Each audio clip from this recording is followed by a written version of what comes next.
좀 확장해가 쓸 수도 있어요. 복귀에 맞춰서. 반면에 네 번째입니다.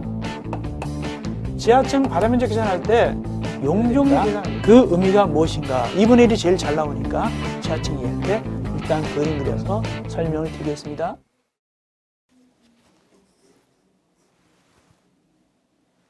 자, 이어서 우리는 심화 강의 제6강이 되겠습니다. 심화 강의 6강은 교재 페이지 90쪽 5번 대지안의 공지입니다. 대지안의 공지 자주 나오지는 않지만 간단히 봐드릴게요. 두 가지 스타일이 있습니다. 하나는 뭐냐면 옆에 페이지 91쪽에 옆에 가서 표를 보니까 건축선으로부터 뛸 때 나오죠. 이렇게 도로하고 대지가 있을 때 만약에 건축선이 이렇게 그어져 있을 때 건축물을 지을 때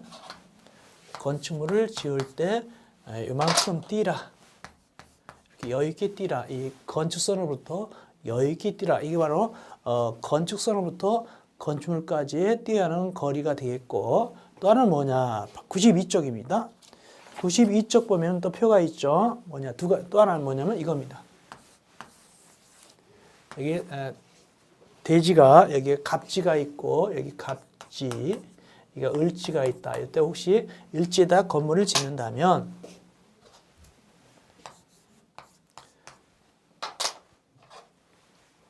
어느 정도 이렇게 뛴 다음에 짓거라. 이것이 바로 뭐냐면 인접 대지 경계선으로부터 건축물까지 뛰어야 하는 거리가 되겠습니다. 그렇게 되겠습니다.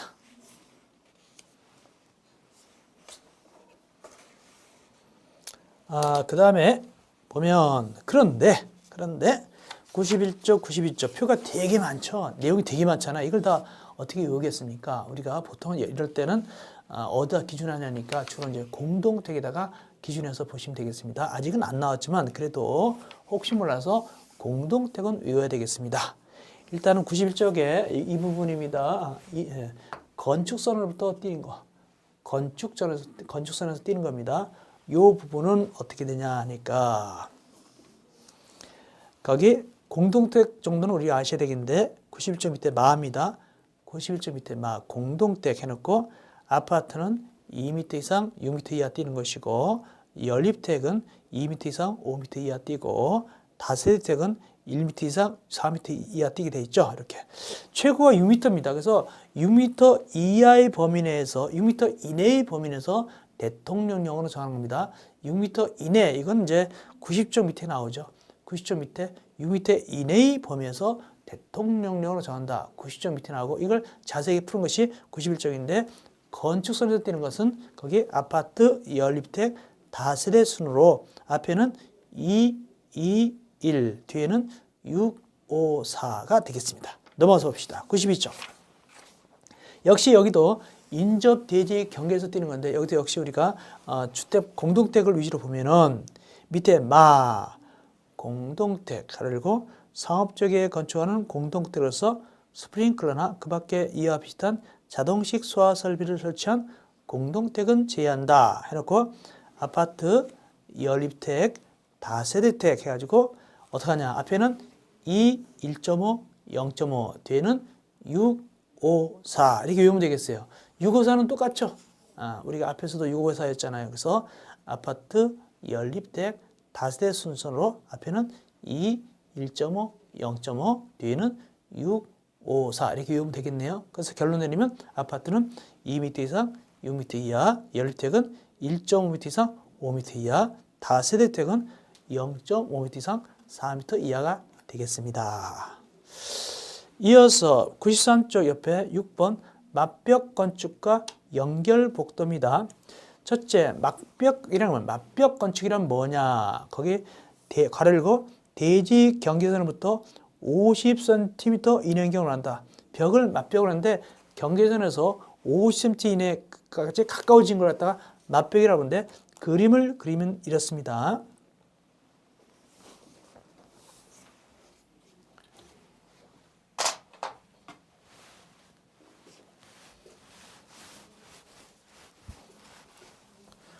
그래서 여기 이제 벽이 이렇게 되는데 이렇게 벽이 있게 되겠죠. 벽이 있게 되고 여기 벽이 이렇게 되는데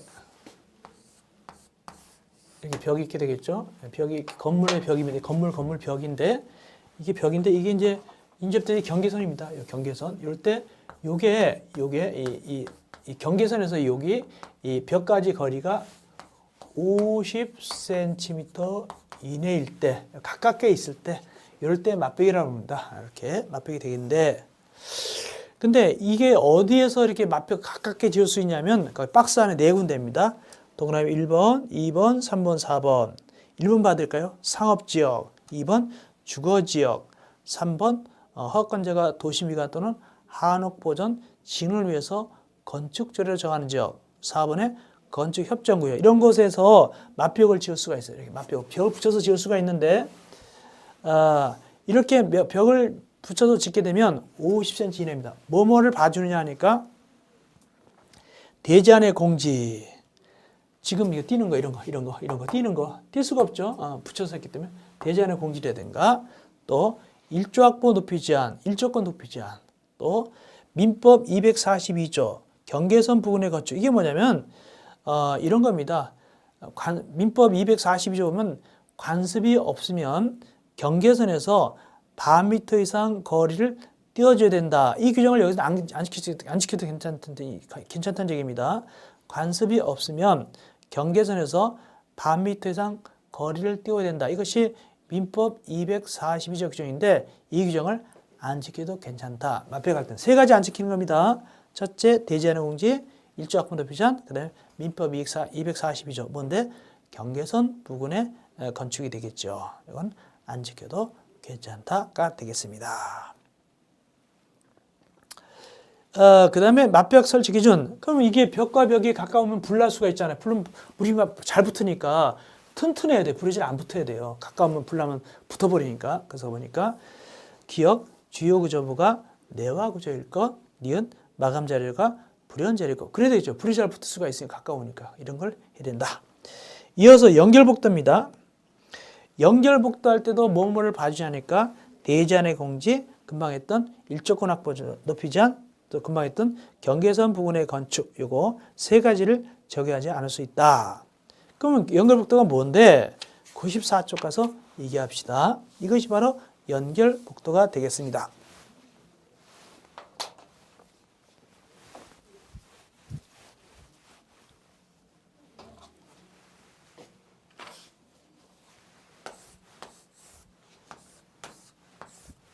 이게 이제 건물이 있어요. 이게 연결복도입니다.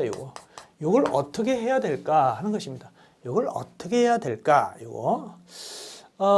이 맞벽보다는 오히려 요거 조금 나올 확률이 높습니다. 둘 다 아주 높지는 않지만 요거보다는 요게 이 연결복도가 좀 더 확률이 높습니다. 보면은 이렇습니다. 첫째, 주요 구조부가 내화 구조일 것. 둘째, 마감 자료가 불연 자료일 것. 셋째, 밀폐됐으면 벽 면적의 10분의 1 이상에 해당하는 면적을 창문 설치할 것.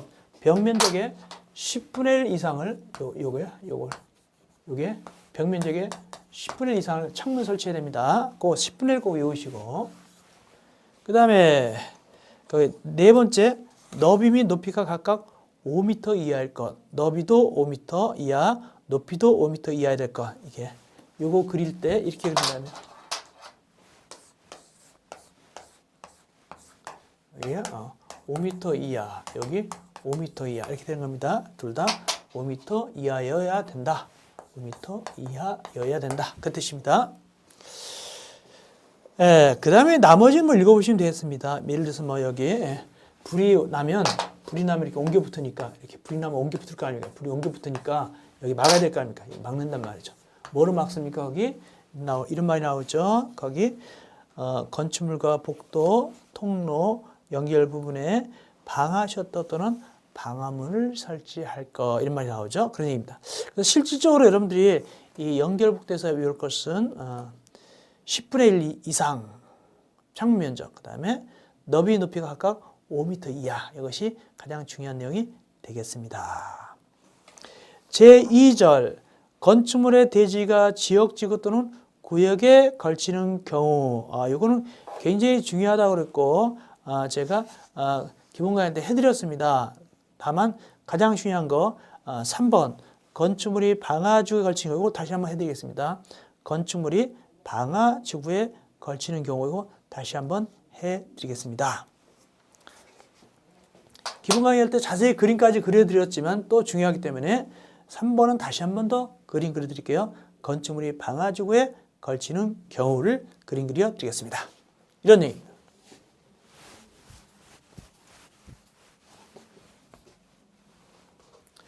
자, 이렇게 대지가 있고 그 다음에 이제 이렇게 해서 이쪽은 방화지구고 이쪽은 방화지구입니다.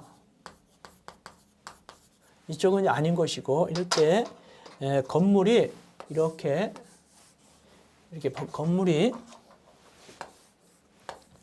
건물을 지었는데 방화지구 쪽에 넘어갔단 말이죠. 여기 이제 이쪽은 아닌 것입니다. 이건 그냥 일반 지역이라 생각하고 이쪽은 방화지구라고 치는데 이 경우에 이 건축물이 방화지구 쪽에 넘어가면 이 부분은 당연히 방화지구가 장악을 합니다. 장악하는데 이 경우에 그럼 나머지 부분 어떡하냐? 이 방화지구 기운이 이 한 통속 건물이기 때문에 이 부분만 장악하는 것이 아니라 나머지 이 부분도 다 그냥 방화지구가 내려버립니다. 이렇게. 그래서 결국에는 이 부분만 방화지구에 넘어갔지만은 전체 건물 다 방화지구가 먹어버립니다. 이걸 다 먹어버리고 그 다음에 이 건물이 있는 대지는 먹지 않습니다. 그냥 대지는 먹지 않고 건축물만 먹습니다. 건축물. 그래서 이 경우는 건축물을 갖다가 누가 장악한다고요? 방화지구가 장악하게 됩니다. 대지는 장악하지 않습니다. 앞에서 얘기했던 미관지구는 대지까지 장악하거든요. 여기는 대지는 장악하지 않아요. 건축물만 장악합니다. 건축물만. 그 얘기입니다. 읽어볼까요? 하나의 건축물이 방화지구와 그 밖의 구역에 걸친 경우는 그 전부에 대해서, 그 전부는 건축물입니다. 건축물 전부가 방화지구 안에 건축물에 관한 이 법의 규정을 제외한다. 즉 건축물 전부가 방화지구한테 잡아먹힌다 그 뜻입니다. 다만 조건 나오죠. 다만도 시험지 나오는데 다만은 뭐냐면 이런 겁니다. 같이 또 그림 이런 거죠. 같은 얘기인데 이렇게 됐을 때 이제 이 부분이 넘어가면 이 부분을 어떻게 한다? 이거 당연히 이거 방화지구 먹는다고 그랬죠. 그리고 이제 나머지 이 부분도 방화지구 먹으려고 그러잖아요. 먹었잖아요. 근데 이 중간에 먹으려고 했는데 중간에 뭐가 막혀 있으면 여기 막혀 있는 겁니다. 이게 뭐로 구획되어 있냐면 방화벽으로 막혀 있으면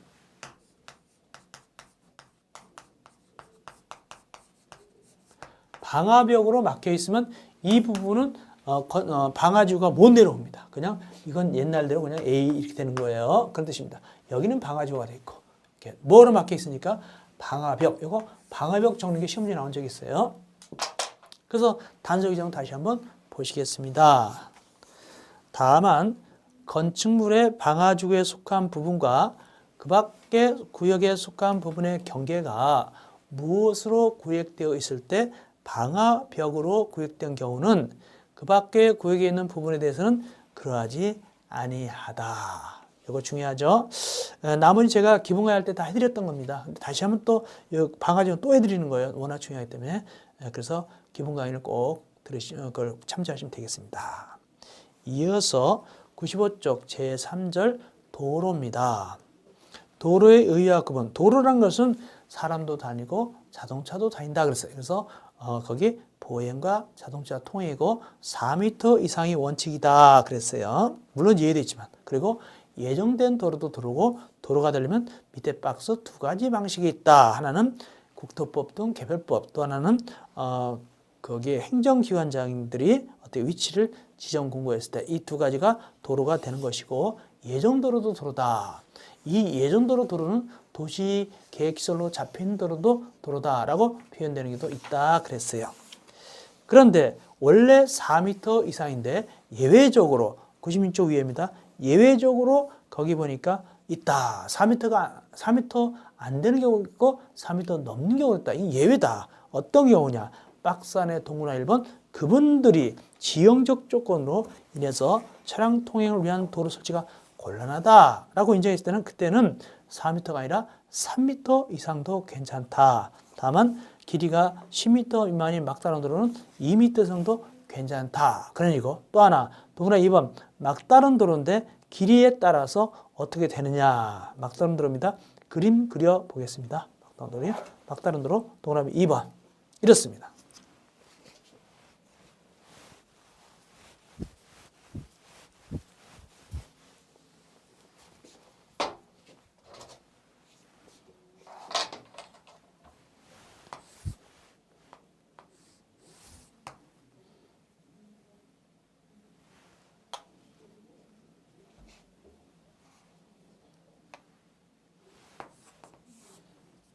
자, 이 막다른 도로입니다. 막다른 도로인데 요게 기역이고 요게 니은이다 치면 이 니은 길이가 길면 길수록 기역은 점점 좁아져야 됩니까? 점점 넓어져야 됩니까?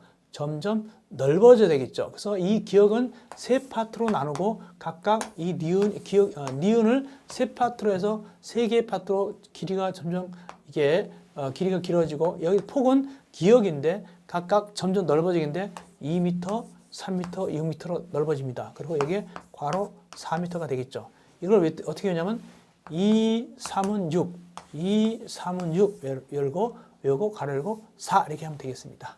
그걸 다시 표로 봐드리면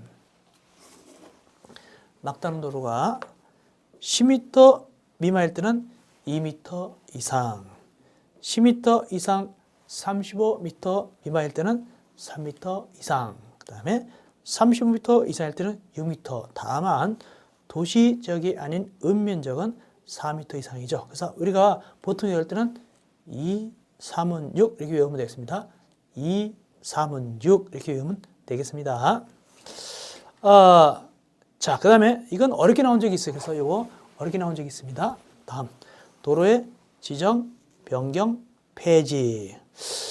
이 부분은 제가 기본할 때 해드렸는데 결론 내리면 이렇습니다. 도로를 처음 지정하든 변경하든 폐지하든 일단은 이해관계인의 동의를 받아야 됩니다. 이해관계의 동의 받습니다. 그러나 처음 지정할 때는 이해관계의 동의를 안 받는 경우도 있습니다. 폐지하고 변경은 이해관계 동의 항상 받지만 처음 지정할 때는 이해관계 동의를 안 받는 경우도 있다. 몇 가지? 두 가지. 박스 안에 두 가지입니다. 첫째, 이해관계인이 해외에 거주하는 등 동의를 얻기 참 곤란하구나. 둘째, 주민이 오랫동안 통행로로 이용하고 있는 사실상의 통로로서 해당 지방자치단체 조례로 정할 때 정한 경우, 이런 경우 이 두 가지 경우에 있어서는 처음 지정할 때 이해관계인 동의를 안 받아도 된다. 이것이 핵심입니다. 그러나 폐지 변경인 경우는 이해관계 동의 생략하는 경우가 없다. 이렇게 하시면 되겠습니다. 이어서 제4절 대지와 도로와의 관계 건축선 1 접도 의무 요거 다 해드렸습니다. 제가 도로하고 대지는 2m 이상 접해야 된다. 다 해드렸고 특별히 큰 건물일 때 연면적이 2,000제곱미터 공장은 3,000제곱미터 이상일 때 이럴 경우는 대지는 6m 이상 도로에 4m 이상 접해야 된다라고 그림까지 그려서 다 자세히 해드렸습니다. 그런데 건축선 밑에입니다. 건축선은 도로를 보호한다고 그랬죠. 이 건축선을 긋는 경우는 몇 가지가 있냐 하니까 98쪽 가니까 2번 법정 건축선 1번 원칙은 도로와 대지의 경계선이다. 건축선 해드렸고 2번 소유로 미달일 때 건축선 이것도 그림 그려서 자세히 해드렸습니다. 제가 3번 도로 모퉁이 이거 해드리긴 해드렸는데 이건 깊이 있는 것까지는 안 해드려서 제가 깊이 있는 것까지 해드리겠습니다. 방가로 3번입니다. 도로 모퉁이에서 건축선 이건 제가 간단하게 해드렸거든요. 이거는 좀 더 심한 강의니까 자세한 내용까지 해드리겠습니다. 도로 모퉁이에서의 건축선 가각전제라고 부르죠. 보겠습니다.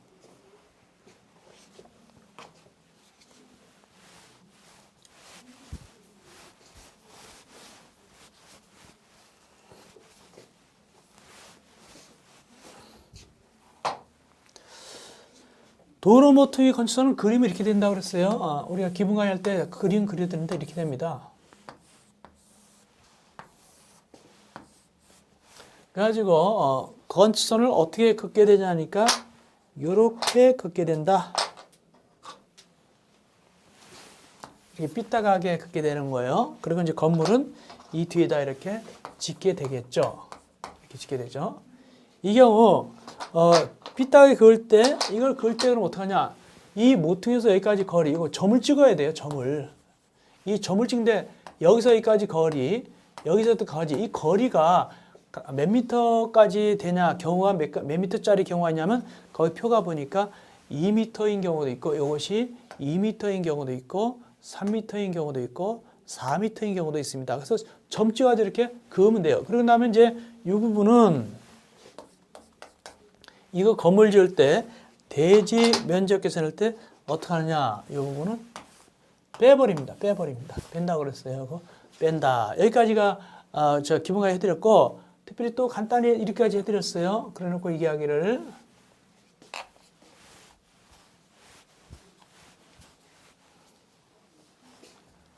도로는 두 개 다 8m 미만이어야 된다. 8m 미만이어야 된다. 그래서 여기가 10m 그러면 안 되는 거예요. 8m 미만이니까 두 개 다. 7m다. 그럼 된다 그랬죠. 자, 여기도 뭐 9m 그러면 안 되겠죠. 둘 다 8m 미만이니까 만약 5m다. 그러면 되겠죠. 이렇게 되는 겁니다. 그 다음에 각도는 몇 도 미만이 하니까 120도 미만입니다. 120도 미만. 그러니까 이 각도가 만약에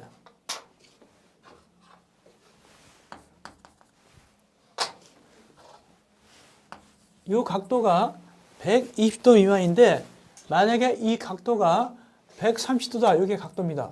130도다. 그러면 안 되는 거고 각도가 130도 안 되겠죠. 왜? 120도 미만이니까. 근데 만약에 이 각도가 80도다. 그러면 되겠죠. 되겠죠. 이렇게 되는 겁니다. 자, 여기까지가 바로 제가 기본 강의할 때 해드린 것이고 심화 강의는 이거보다 좀 더 깊이 드리겠습니다. 그럼 뭐 어떻게 하냐? 이거 찍는 거 4m냐, 3m냐, 2m냐 이걸 찍는 방법 어떻게 찍느냐? 그 표가 있는데 교재표. 이 교재표는 굉장히 복잡해요. 그래서 이 교재표 대신에 쉽게 우리가 풀 수 있는 표를 소개해 드리는 것입니다. 이렇게 보시면 되겠습니다. 어떻게 하냐?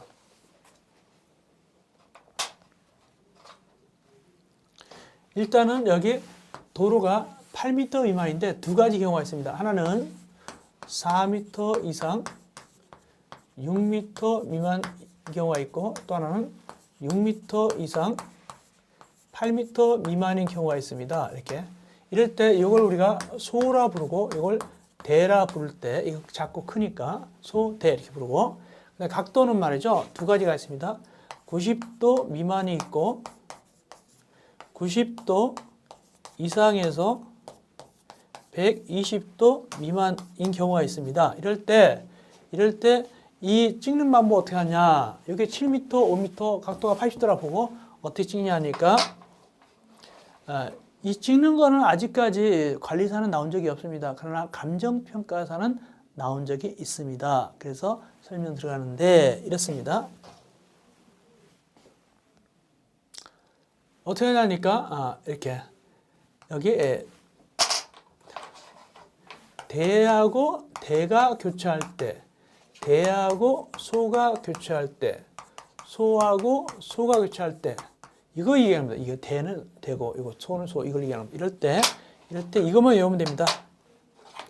4, 3, 2, 3, 2, 2 이것만 외우면 되겠습니다. 4, 3, 2, 3, 2, 2 이것만 여러분들이 외워놓으시면 되겠습니다. 뭐냐? 이런 뜻입니다. 자, 요거 7m. 7m는 여기 보니까 대입니까? 소입니까? 7m? 대죠? 대구나. 5m는 이쪽 5m. 5m는 뭐죠? 대냐, 소냐? 소냐, 대냐? 소죠? 소구나. 그러면 대하고 소가 교차한 거죠? 그러면 대하고 소가 교차한 건 여기 아닙니까? 이게 대하고 소가 교차한 것이고 두 번째 각도. 각도는 80도잖아요. 80도는 위입니까? 아래입니까? 80도는 위에죠. 요거 위에. 그래서 위에서 80도는 위에니까 위에서 대하고 소가 교차했으면 이 부분이죠. 3m죠. 3m. 만나는 데가 3m죠. 그럼 이것이 3m가 된다. 그럼 이쪽은 얼마가 될 것이냐? 무조건 똑같이 되는 겁니다. 무조건 똑같다. 여기도 3m가 되겠습니다. 그래서 만약에 이게 4m 나오면 여기도 4m가 되는 것이고 3m 나오면 3m가 되는 거예요. 그렇게 되는 겁니다. 그러면 한 번 더 다시 한번 해볼까요? 다시 한번 해보겠습니다. 만약에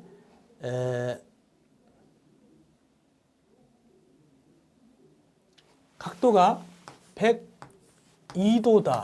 그 다음에 길이가 하나는 7m고 또 하나 7m짜리다. 이럴 때 이게 102m고 102도고 이게 7m, 7m다. 이럴 때 몇 미터에서 자를 것인가? 몇 미터 찔 것인가? 그런 얘기입니다. 자, 봅시다. 102도는 90도 미만이니까 밑에 들어가는 겁니까? 102도는. 밑에 들어가죠? 밑에서 찾으면 되겠네. 밑에 찾고 셋 중에 하나겠죠. 그 다음에 7m는 뭡니까? 7m는 대죠. 또 7m 뭐죠? 대죠. 그러면 밑에서 대하고 대가 교체하는 거. 대하고 대가 교체. 요거죠. 요것도 역시 똑같이 3m네요. 3m가 되겠습니다. 이런 식으로 3m씩 후퇴한다. 이렇게 하면 되는 거예요.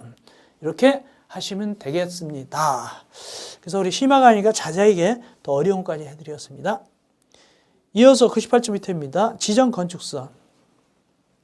이건 우리가 기본 강의 때 해드렸습니다. 그분들이 시가지에서 위치 정비, 환경 정비하려고 정해준 거거든요. 그림까지 다 그려드렸고, 이 경우 도시역에서 4m까지 후퇴할 수 있겠는데, 이 경우는 대지면적 계산할 때 빼지 않고 포함시킨다 그랬어요.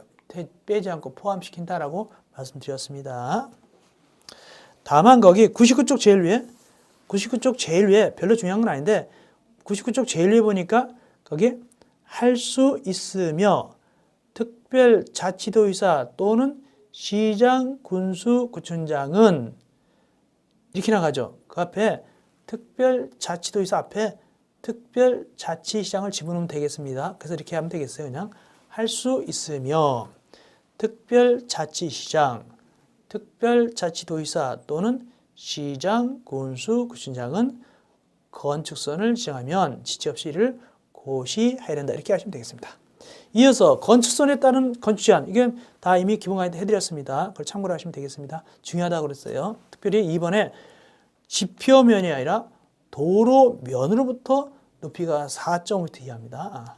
4.5m 이하 이해하시고요.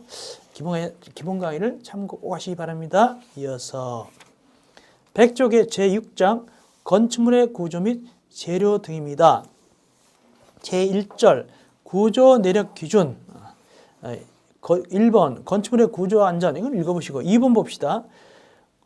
건축물의 내진 등급 설정. 요거 국토교통부 장관은 지진으로부터 안전 확보를 위해서 뭘 한다 거기? 내진 등급을 설정한다.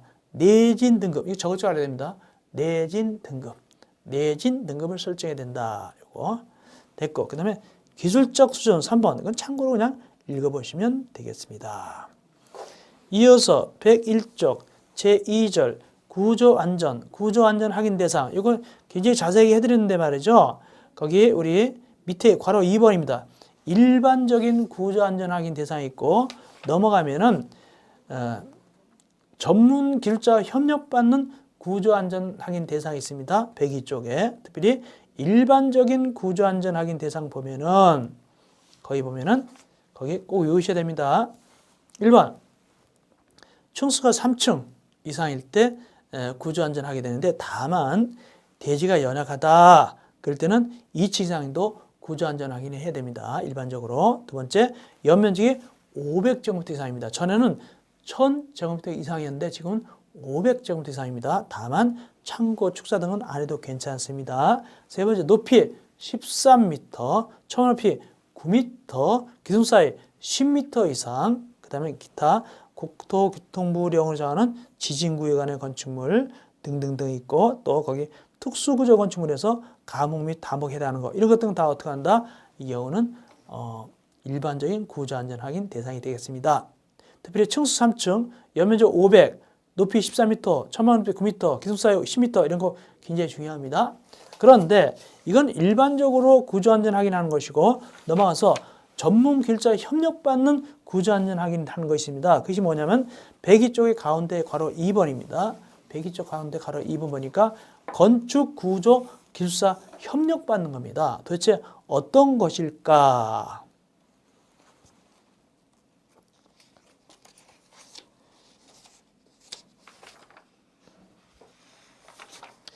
보면은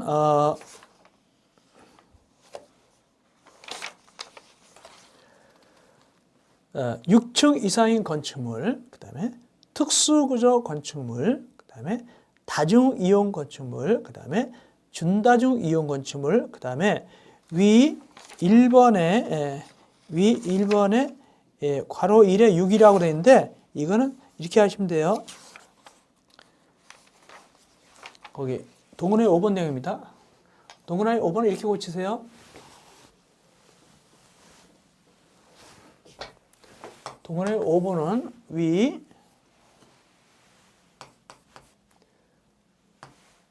동그라미 1번 까만 겁니다. 까만 거 동그라미 1번.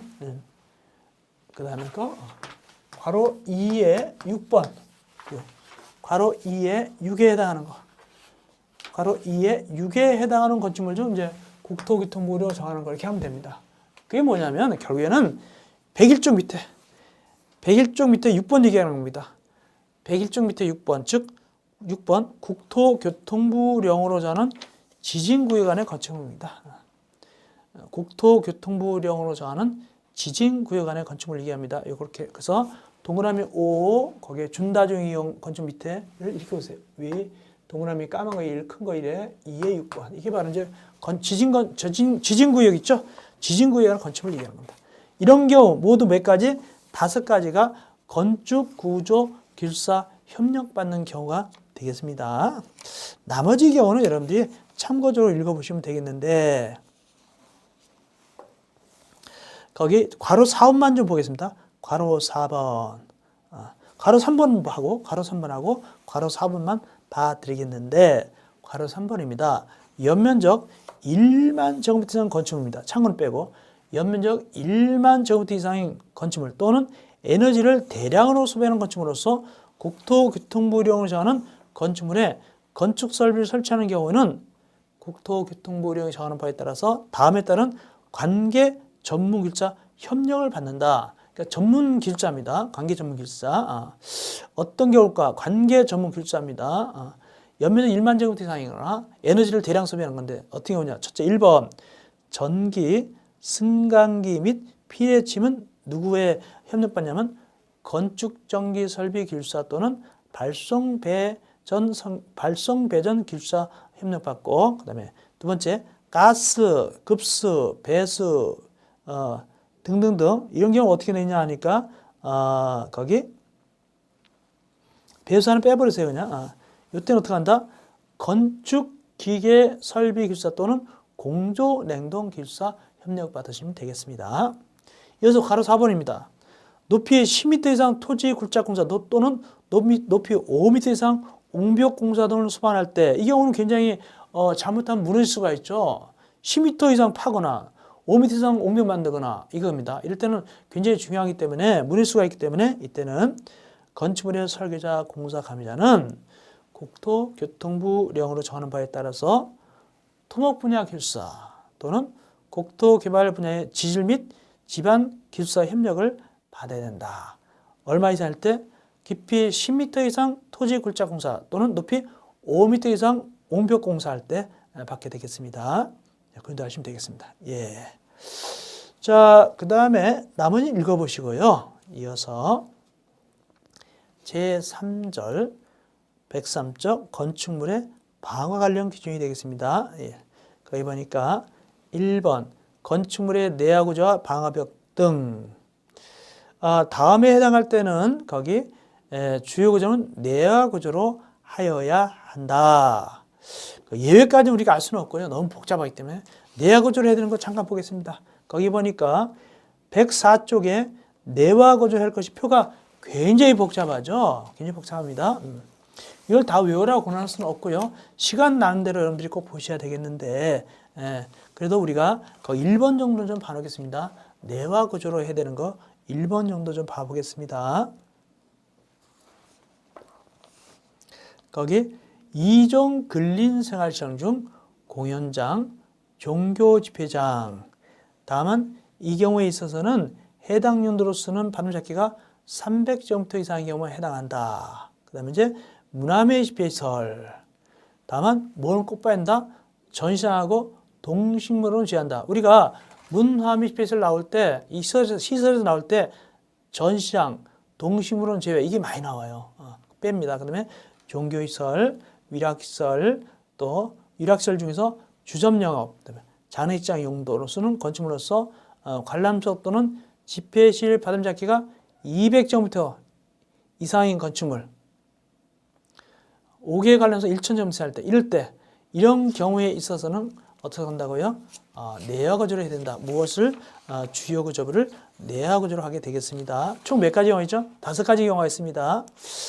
하나만 더 봐드릴까요? 밑에 동그라미 5번입니다. 4번 보는 게 낫겠어요. 차라리 4번이 좀 더, 왜? 주택이 보이니까 동그라미 4번입니다. 건축물의 2층이 단독택 중 다중주택, 다가구주택. 여러분들 다중주택도 단독택이고 다가구주택도 단독택입니다. 다만 2층이 그렇다는 얘기입니다. 그리고 공동택, 제1종 근린생활시설, 제2종 근린생활시설에서 다중생활시설, 여기 다중생활시설은 고시원을 얘기하는 겁니다. 의료시설, 노유자시설 중 아동시설 및 노인복지시설, 수련시설 중에서 유스호스텔, 그 다음에 업무시설 중에서 오피스텔, 숙박시설 또는 장례식장 용도로 쓰는 건축물로서 거기 그 용도로 쓰는 반도체 합계가 400제곱미터 이상일 때 거기 4번에 2층 이상으로 해야 되겠어요. 2층 이상이 단독택 중에서 이럴 때 면적이 얼마일 때 400제곱미터 이상일 때 이럴 때는 어떻게 한다? 주요 구조물을 내화 구조로 해야 된다. 그렇게 하시면 되겠습니다. 4번에 2층이죠. 2층 이상일 때 2층 이상인 단독택 중에서 이렇게 2층 이상이 이렇게 나옵니다. 자, 그 정도 하시면 됐고요. 예. 이어서 밑에 대규모 건축물의 방화벽입니다. 이건 뭐냐면 방화벽 뭐 하냐면은 불이 옮겨 붙지 말라고 중간에 이렇게 막아놓은 게 방화벽입니다. 이때 꼭 외울 것입니다. 이거 외워놔야 됩니다. 이거는 연면적 1,000제곱미터 이상인 건축물은 방화벽으로 구획가 돼 그 나누는 부분입니다. 각 구획된 바닥면적의 합계가 1,000제곱미터 미만이어야 된다. 이 원칙만 꼭 아시셔야 합니다. 그래서 방화구역은 연면적이 1,000제곱미터 이상일 때 방화구역을 갖다가 쌓게 되는 겁니다. 다만 이때 나눌 때는 1,000, 바닥면적 합계가 1,000제곱미터 미만씩 구역을 하여야 한다. 꼭 외워놓으시기 바랍니다. 이어서 105쪽에 3번 방화구획 등 여러분들 우리가 지금 건축물의 재료 등 또 시설 같은 거 하게 되는데 이 부분이 굉장히 구조 재료 같은데 이 부분 제일 어려운 부분입니다. 사실상은 이 부분이 많이 나오게 되면 시험 문제가 굉장히 어려워지는 것이고 이 부분이 거의 안 나오면 시험 문제가 쉬워지는 것이죠. 왜냐하면 워낙 할 것이 많죠. 이걸 다 외울 수 없는 거 아니겠습니까? 그러나 최선을 다해서 우리가 한번 공부를 하셔야 되겠죠. 보겠습니다. 위에 가려서 한번 방화구획 등의 설치. 이건 앞에 부분만이라도 좀 아시기 바랍니다. 이렇습니다. 주요 구조부가 내화 구조 또는 불연 재료로 된 건축물로서 연면적이 1,000제곱미터를 넘을 때 1,000제곱미터가 넘을 때 이때는 국토교통부령이 정하는 기준에 따라서 내화 구조로 된 바닥, 벽 및 갑종 방화문으로 구획하여야 한다. 얼마 넘을 때? 1,000제곱미터가 넘을 때. 다만 예외가 있다. 그 예외가 밑에 박스 있죠? 동그라미 1번부터 동그라미 7번까지 예외가 있는데 하나만 봐드리겠습니다. 1번 보니까 문화 및 집회시설. 다만 뭐는 빠진다? 동식물은 제외하고 종교시설, 운동시설, 장례식장 용도로 쓰는 거실로서 시설 및 활동 공간에 확보를 해서 불가피한 부분이다. 이런 경우도 봐줄 수도 있다. 그 뜻입니다. 다만 거기에 동식물은 제한다. 꼭 알아놓으세요. 거기 문화 및 집회시설에서 동식물은 제한다. 이런 것도 아시면 나머지 7가지도 완화할순 규정이 되겠습니다. 원래는 내화 구조로 해가지고 구획을 해야 되는데 1,000제곱미터 이상 할 때 이건 예외적으로 봐주는 경우입니다. 참고로 보시면 되겠습니다. 동그라미 부분도 한번 볼까요? 복층형 공동택의 세대별 층간 바닥 부분 이런 것도 역시 봐주는 경우가 되겠네요. 넘어갑시다. 106쪽 위에 올라가셔서 4번 목조 건축물의 방화 기준입니다. 이것도 연면적이 얼마 이상 나옵니까? 1,000제곱미터 이상이네요. 그래서 연면적이 1,000제곱미터 이상인 목조 건축물의 구조는 국토교통부로 정하는 바에 따라서 방화 구조라거나 불연 재료로 해야 된다. 그래서 연면적 1,000이 되게 많이 나요. 많이 나요. 아까 방화구역도 연면적이 1,000제곱미터 이상이었죠. 방화벽 하는 것도 그랬었죠. 이어서 2번 방화지구에서의 건축 제한입니다. 이건 굉장히 중요합니다. 중개사 같은 데서도 많이 나왔어요. 꼭 외우셔야 됩니다. 뭐냐? 국토법에 따른 방화지구에서 건축물의 주요 구조부와 외벽, 첫째, 주요 구조부하고 내벽이 아닙니다. 외벽입니다. 그 다음에 내화구조, 속임수에 넘어가면 안 됩니다.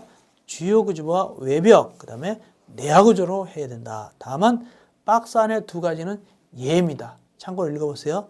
박스 안에 두 가지는 예이고, 그 다음에 두 번째, 방화지구 안에 공작물과 외벽의 설치 기준 봅시다.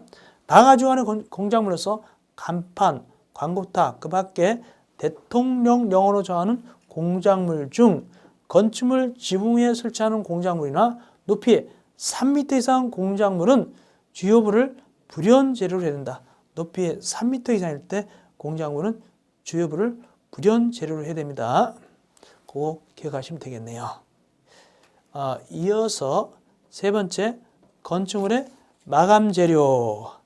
이 마감 재료가 또 불 붙으면 뭐 문제가 되죠. 마감 재료 나오는데, 요건 우리가 제 7강에서 마감 재료를 잠깐 다루게 되겠습니다. 굉장히 복잡한데요. 그래서 좀 다뤄보겠습니다. 자, 이어서 우리가 쉬었다가 제 7강에서 뵙겠습니다.